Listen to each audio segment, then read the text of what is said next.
The number you have reached, 911, has been changed to a non-published number.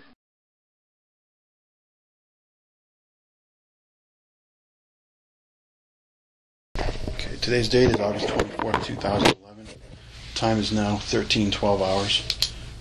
Person's present, myself, Detective Peter White, badge number 4932 with the Arizona Department of Public Safety Special Investigations Unit, and Detective Ron Beraldi, badge number 4767 with the DPS Special Investigations Unit.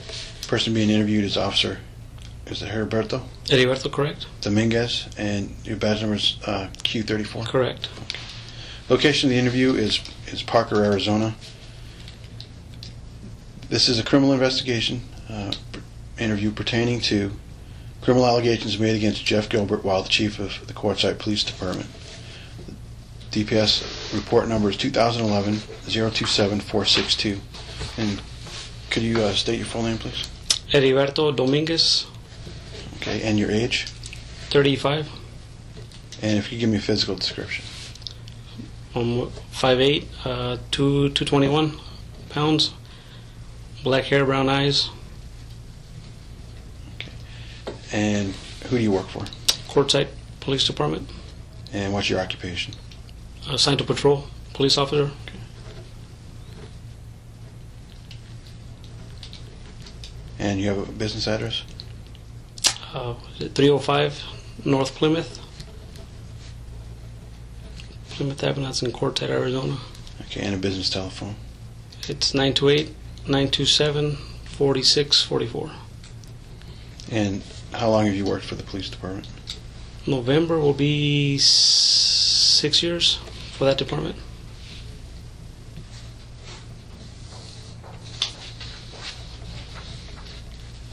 Okay, and your current rank? Patrol.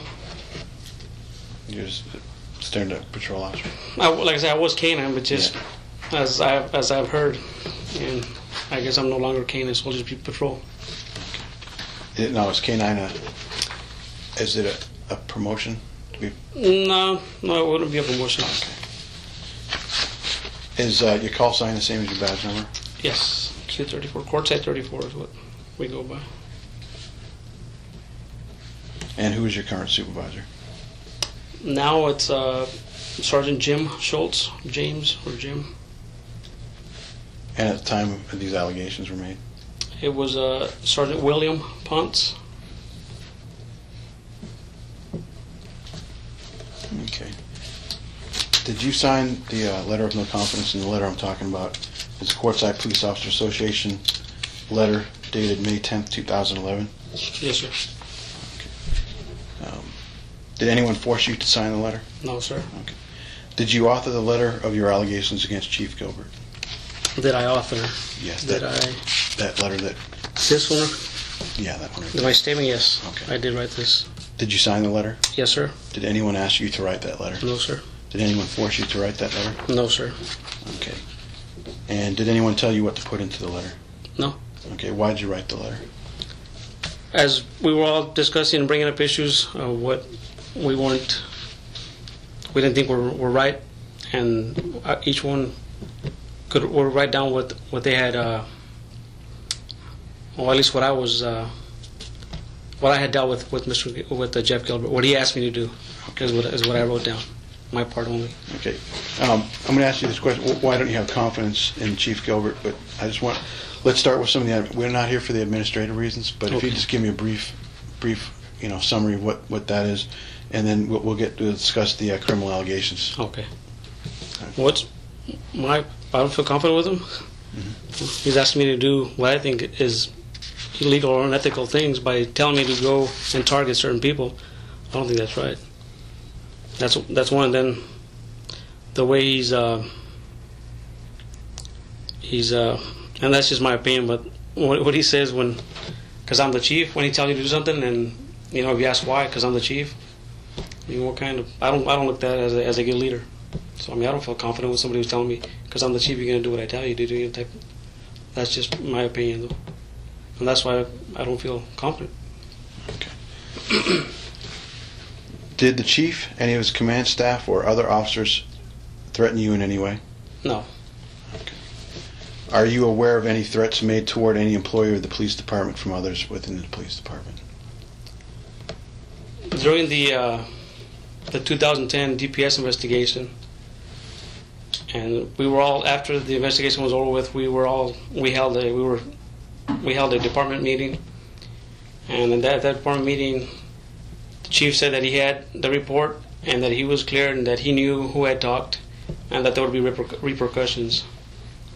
That's, like I said, that everybody who was involved actually felt threatened at that time. Okay. Did he actually come out and say anything to anybody that you know of? At the meeting, one of the officers who was involved with that investigation confronted him, but I didn't stay for the confrontation. Whatever. Okay, you're not aware of what was said or No. or what? Okay. Do you know if there were any officers that spoke to you, or if you personally experienced any repercussions for their involvement in that investigation in 2010? No, I wasn't interviewed or nothing like that. Okay, so you had no involvement in it? No. Do you have any knowledge of any of the officers that were interviewed or had personal involvement in that received any type of repercussions, and if so, what kind? Yeah, I know the officers who were involved, but I don't know what repercussions they personally, I said, got from chief. I don't know that. Okay, did anyone ever tell you, hey, this happened or that happened? No. Okay. Nothing like that.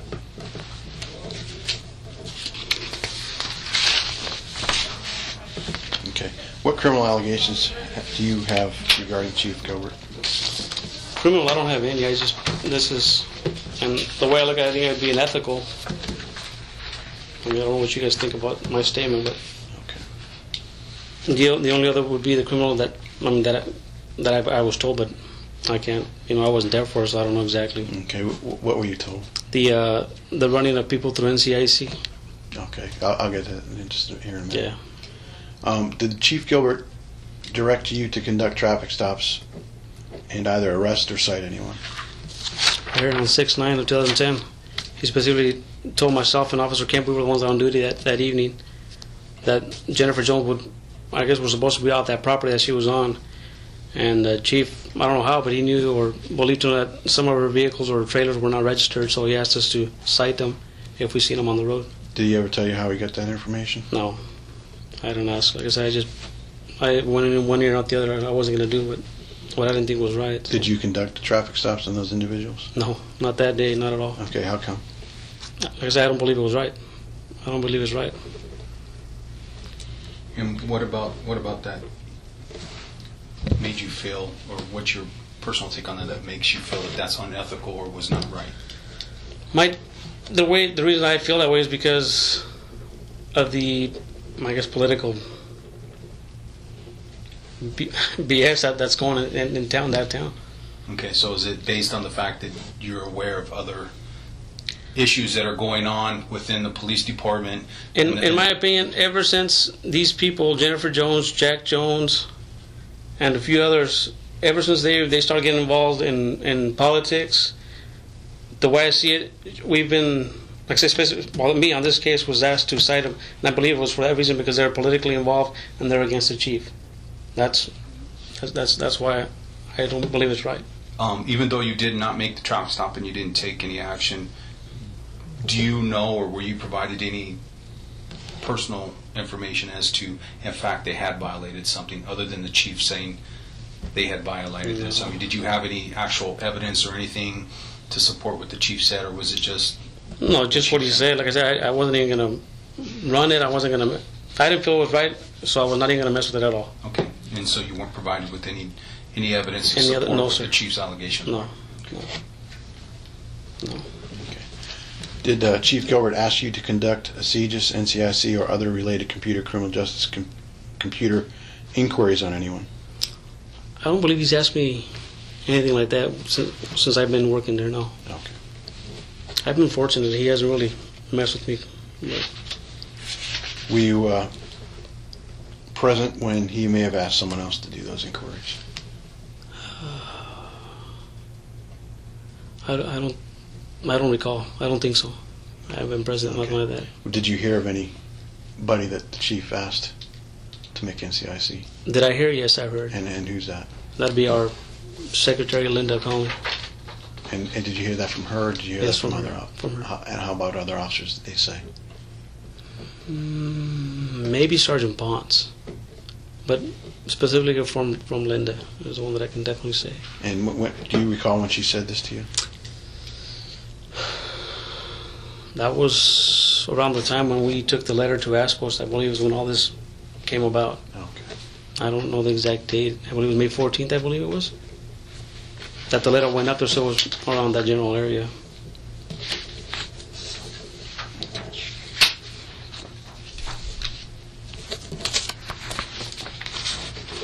Okay. What are the procedures for approving or getting FMLA leave approved?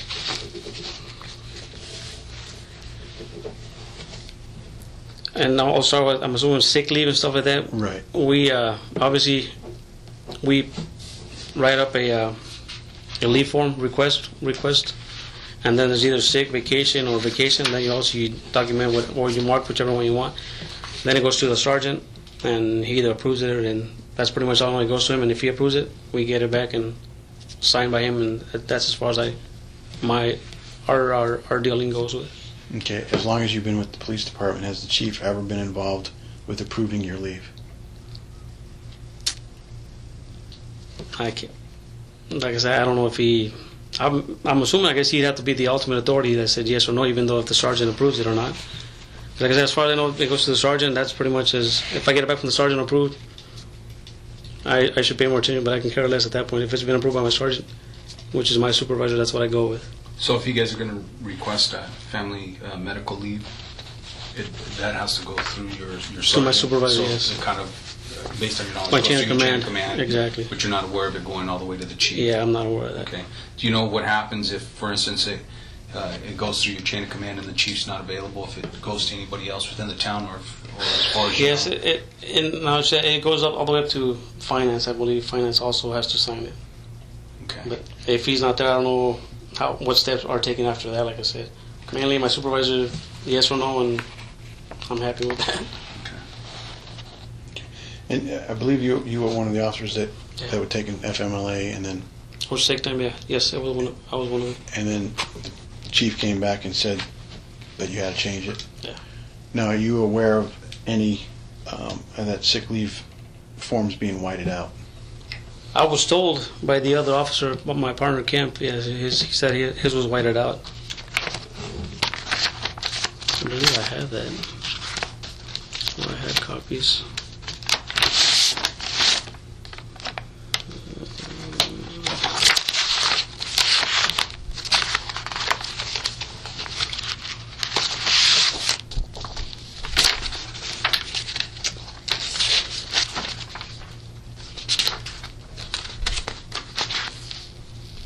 Okay, I believe this one here. Well, obviously that's mine.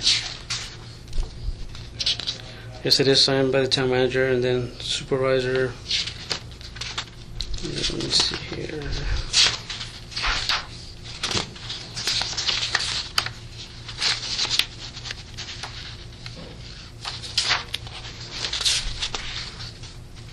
James Camp.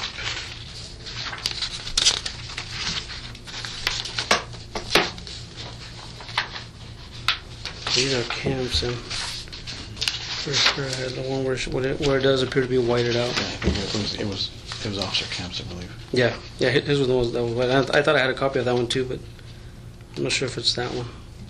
But yes, look, Officer Camp told me that yes, that it had been Now, whited did out. he say he knew who whited it out? Did he say it whited out? No, I don't think he did. Did you ever hear who may have whited it out? I think it was a chief. But you I don't. No, I can't say for sure it was. And did Officer Kemp say why it was whited out? Or did you hear any stories why it may have been? Yeah, but I don't recall the details that what he told me exactly. So Okay.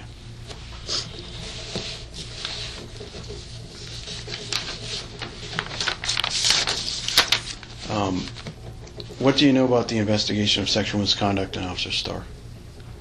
okay. OnStar, I'll start from the beginning. Obviously, we were Star and myself were on shift. Chief Gilbert was just leaving town, and there was a, what was it? I think it was a football game, school football game. I go to the park, and as we do patrol, sit at the park, and once I'm there, a group of females comes up to me and asks me why is a underage female getting out of Officer Starr's car. That's the very first I heard. And I go, I don't know what's going on. They go, yeah. He goes, apparently they were on the opposite side of the park. And that's what they told me. I go, I have no idea. So I immediately called the chief. Chief was leaving town. He comes back, and then Chief talks to Starr, and that was my involvement with that. And then as time went on, I kept hearing that apparently that they were having some type of relationship. And where'd you hear that from? That was from, was it Officer Camp? Officer Camp is what I heard from, and what it was that during some time, Starr apparently had this female, I'm assuming in his personal vehicle, and they got stuck somewhere off in the middle of nowhere in the desert, I guess. And Kemp's brother at that time was working for Everett's Towing, so obviously a tow truck driver, and I guess he went out there and towed him. And I don't know if Kemp's brother saw the girl or he knew that they were together. That's what I heard about that. Okay, did you hear of the chief receiving any information from anyone else regarding this relationship? Yes, I did hear. And who would have given that?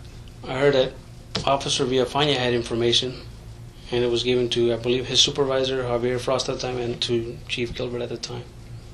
Okay. Are you aware of any investigation that took place? Something happened, something took place, but I don't know how much of an investigation it really was. I don't know that. I know that there was a polygraph involved, and that's pretty much what I know about that. Okay. And do you know the outcome of the investigation? He was canned, but the way I understood it was that he was fired for lying. And so I don't know if it had something to do with the sexual misconduct allegation, or if it was because the other reason that I heard that he might have been fired for lying because he lied was about him having talked to I think he was a council member at the time, and apparently the rumors were that Starr was giving that council member information. So those were the two things that he either was canned for that sexual misconduct or for giving information to that council member. And I guess during the polygraph, Starr lied about one or the other. I don't know what it was. The thing that Chief said, if anybody has any questions, to go talk to him, is what he said. That's really all we got information from him. So.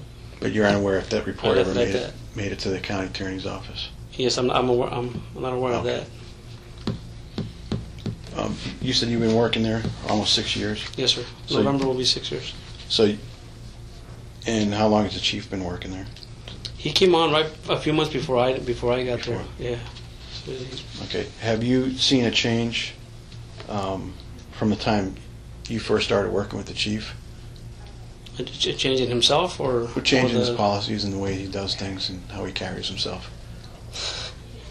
Well, the policy apparently now keeps changing as per day. That's what it sounds like. Right. Like I said, I've never really been involved with the policy junk. I mean, I'm not going to brag because I do my job. I know my job, so I rarely get in trouble. So I don't even really look at the policy. But the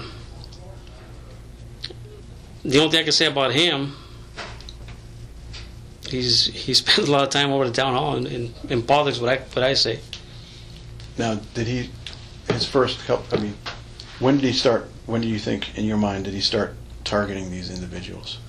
The individuals that I believe are the ones that he's targeting were when they started running for council or voicing their opinions about running for council. Is when. Okay, and when would that have been about?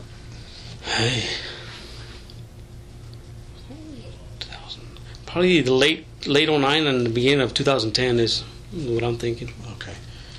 Prior to that, did he ever ask people to ask others to pull people over? And as far as I don't know, specifically me, that's the only one time that he did ask me, but other officers would say that, the same thing that he was asking them. Now, I'm going to give you a couple names. Yeah. Jennifer Jones, John Jones, Vito Austin, Sean Austin, Lori Austin, Sean Hamilton, Russell Cias, or Cias, I guess that's how they pronounce it, and Michael Roth.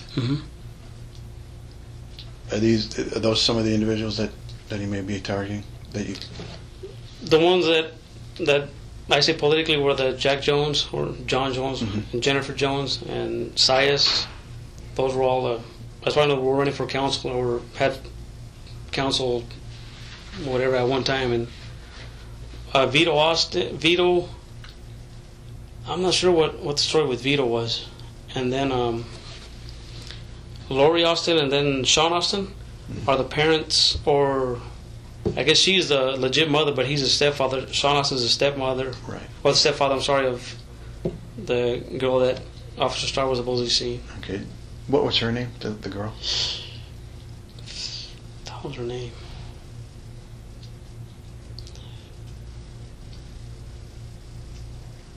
No, it wasn't Jennifer. I'm not sure, and I dealt with her on a call one time, and I can't think of her name, though. And when did you first hear about this sexual misconduct thing? I don't know the date, but like I said, it was at one time apparently I was one of the first ones to find out about it, because it was when the girls came up and asked me, hey, why is this girl getting out of Officer Starr's car? I don't remember the date, though. Do you know what her age may have been? It was rumored that she was 16 or 17. I think 16 is what it was rumored to be at that time. Now, this group I just talked to about, as far as, it's a small town, as far as like any criminal activity amongst that group.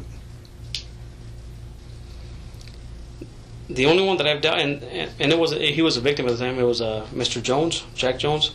I dealt with him, but it was way before all this junk was going on. He wasn't even with Jennifer Jones at the time.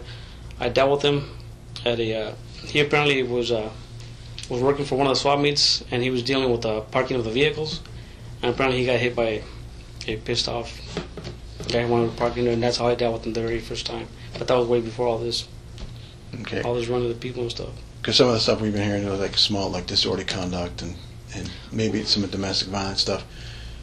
But other than that, were they maybe involved in any ongoing criminal investigation for any type of thing that's more serious, and that would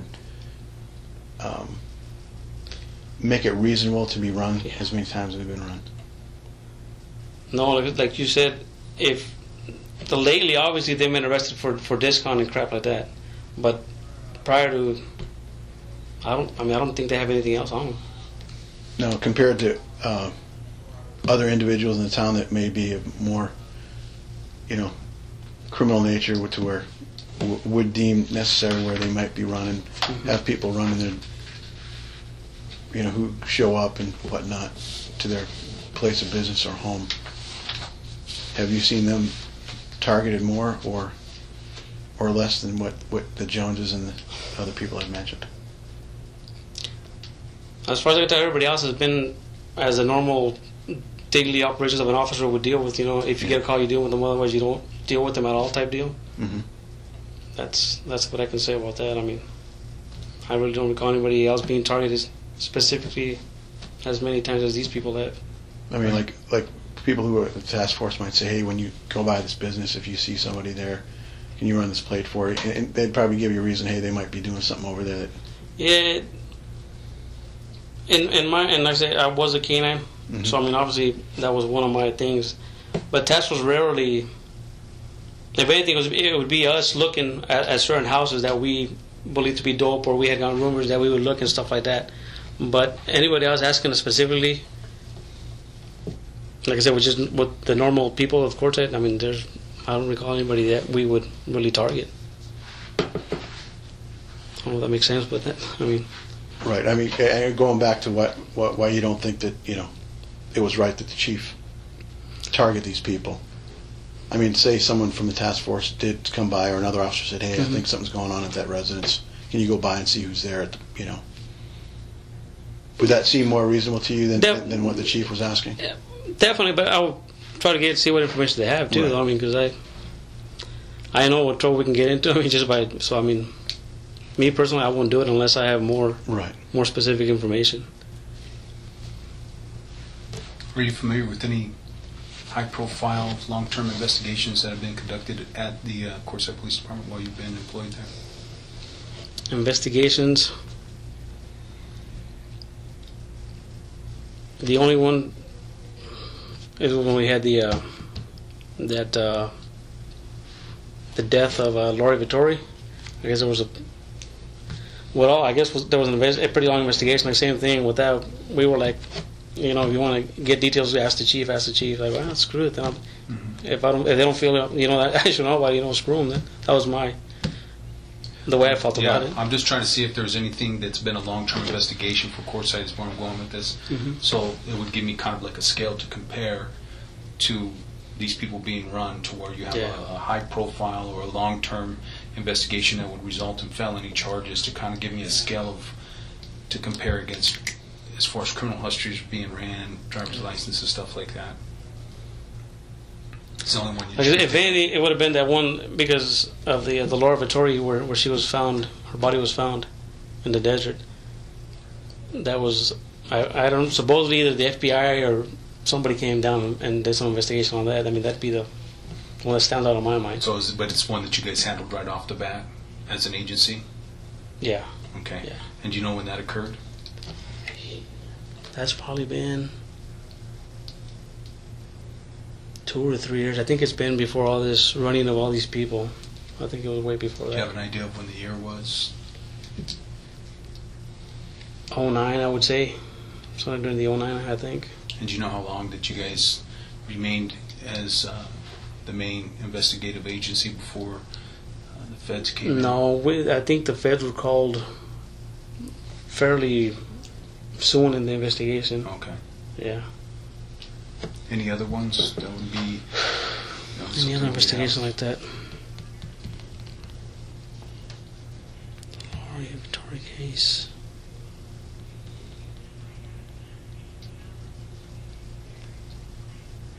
Oh, and that's really the only one that I can think that got some major attention, where that was serious, where people, would have.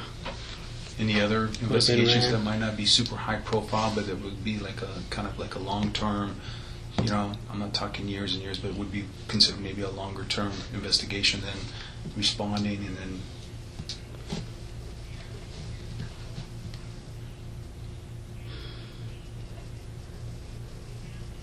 I can't think of any other one. Any narcotics investigations or anything where it would require, following up to try and dismantle an organization or something? If there's one I'm drawing a blank, I can't think of anything. Okay. How about any of these individuals that I mentioned? Do you know if they were involved in any like narcotics investigation? Has that ever been brought up? Jennifer Jones, Jack Jones, those names, right? I don't think I've ever dealt with them for any narcotics violations. Okay. Me personally knowing them, I don't think I've heard of any other officer dealing with them for narcotic violations. What about any other major crime other than disorderly conduct? I think DISCOM's been the biggest deal on them. Okay. So you're not aware of it, nor have you heard any other officer mention that these guys are being investigated as part of a criminal organization or part of a long-term investigation or anything? For any major felonies or any major crimes? Not to my knowledge, no. DISCOM's been the biggest hit they stick on. Okay. I know this is a Quartzsite's a sort of a seasonal town. But are there anybody that you're aware of that may not be against the chief politically, that might have out-of-state plates and nothing's ever asked of them to stop them? There's a council member with, I believe he's got Washington. Lucas is his last name. Lucas. I believe he's got Washington tags on a vehicle that he has at the property, which is a laundromat. And you've never heard the chief ask, go pull that person over for having out-of-state plates? Not to me, and I haven't heard anybody else say that they've been asked about that, no. Okay. And is he a friend of the chief? Yeah. Them together a lot, yes. I can't say yes, I swear they're friends, but yeah, they hang out obviously, and he's a council member. Anyone else In other words, we're trying to see if this is something where it's being focused on these individuals, or the one who was harassed for he had a out-of-state tag, but it was Michael Roth. Michael Roth had a out-of-state tag on the front, but I believe he did have an Arizona registration on the rear of that vehicle. And if I'm not mistaken, Officer Yeomans stopped Roth because of, I guess Chief asked him to stop him, either cite him, or it was a fiasco, I guess, when Officer Yeomans finally stopped him. There was, I guess Chief showed up, and there was no citation issued at that time. I don't know what the discussion was while they were all there, but there was no citation issued at that time. That was Michael Roth. Is this a common thing where you're asked to focus patrols and some of your investigations toward people that are here as whatever seasonal visitors to make sure that they're in compliance with the Arizona law? Is this something that you guys routinely do, or is this something where you guys have been asked to enforce it on Michael Roth, again, he's one of the political, and I mean, he likes to voice his opinion. He's got a big mouth, and I mean, you know, we're all entitled to voice our opinion, and he's one of them. So I feel that, again, he was just being targeted because of his political background. So that I understand you right, this is not something where you guys routinely are asked to sit there and go, okay, hey, we're going to go out today and we're going to look for individuals that are seasonal visitors and make sure that they're in compliance with changing out their tags, changing over their driver's license if they're within that time frame. That's frame. not something that we were, like I said, especially, and me in particularly, for the last 4 years, I've been a canine, so my thing was, and I was very happy with my shift, I would come in at 4 in the evening, work till 3 in the morning, and I would go to the interstate, and that's where I would spend my time, because that's where the dope's at, you know, the loads. So that's what I would do. That was my concentration, working the interstate. And of course I would come in there and just make my rounds so nobody would complain. And like I said, the specific time he asked me was about that, when I can testify that he did ask me personally. And like I said, the yeoman's deeds with Mr. Roth, that was a specific charge, but like I said, that's not something that we do on our routine. So this is not something that you've been told that we're going to routinely look at and investigate? No. Have you ever heard of Deanna Blythe? Oh, Deanna Blythe? Yes, I have. Can you tell me a little bit about her? Deanna Blythe, at one time, she owned a saloon, or had a saloon in town. I think it was Nails or something like that. And then she was also running for council at a specific time.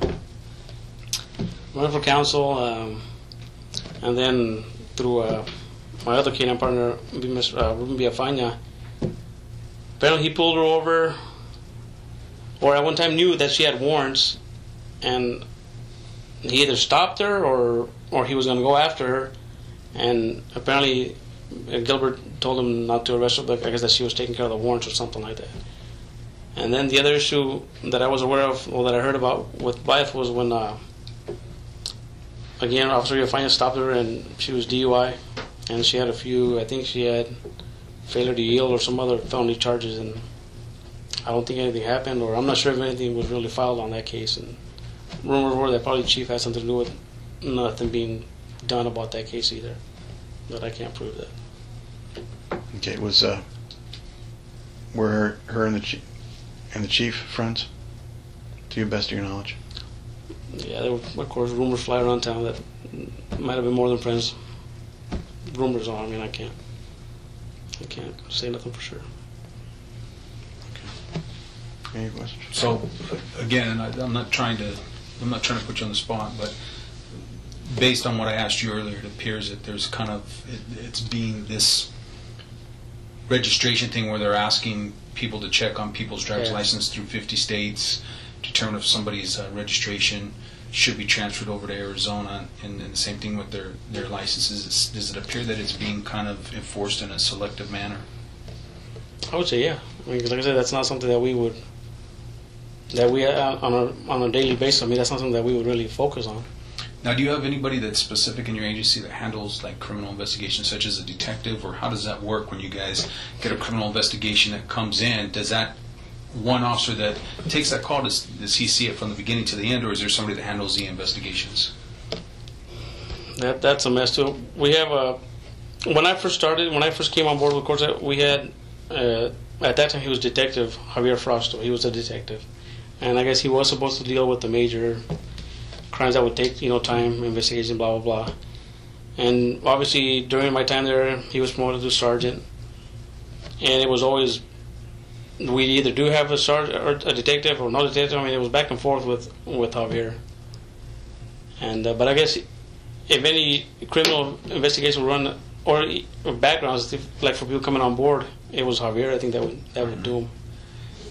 Like, I guess like if something was like where, I don't know, somebody was bringing allegations of voter fraud or something like that, who would handle that? Is that something? How would that be? I don't know who would handle, but what I heard with that voter fraud stuff, that people were being investigated for their address and checking all that junk was apparently the Narcotics Task Force, La Paz County Task Force, was used for that. And rumor was that obviously Chief Gilbert asked them because Gilbert's also on the board for the Narcotics Task Force. Okay. And from what I heard, there was one or two detectives, narcotic detectives down there verifying addresses or people's, I guess resident addresses and stuff like that. Okay, so you're not aware of an investigation that was done internally with your agency? It was basically kind of farmed out to the La Paz County Narcotics Task Force? That's what I heard, that it was done by the task force up here. Okay. So then you're aware of it? Yes, do you know what the outcome was? I know, again, you weren't involved, but I mean... I think there was one or two people that apparently did get cited or something for that, but I don't know. And I'm not sure if it was the Austin lady. Lori? Was it Lori? I'm not sure if she got cited for voter fraud or something like that, and Vito might have been. That might have been the deal with Vito, I think. Maybe. I'm not sure on Vito, but that might have been something that was also brought up on Vito. Okay. The voter fraud deal. And you've been with Quartzsite for 6 years, correct? In November will be 6 years. Okay. Yeah. And within that almost 6 period of time, are you aware of any other voter fraud or voter registration type investigations that have been conducted by Quartzsite Police Department? Prior to all this junk going on, I don't recall anybody ever being brought up. Okay, so this is the only one that you're aware of within your time of employment with Within time of Quartzsite employment, PD? yes, sir. Okay. And just to add a little bit, extend that, after you think they may have been cited for that, you have no aware of the chief maybe not content with what was being said, and he just continued on with his own? Yeah, I'm not aware You're of not that. aware of that? Yeah. Okay. I wasn't aware of that. All right. Do you have any? Are there any other issues which you wish to address which were not previously discussed in the interview? No, specifically with me, this is what he asked me, and that's what I didn't feel was right, and that's why I wanted to bring that up. Okay. Do you have any questions? No, sir. Do you have any further questions? No. Okay. The time is now 13:50, and the interview is concluded.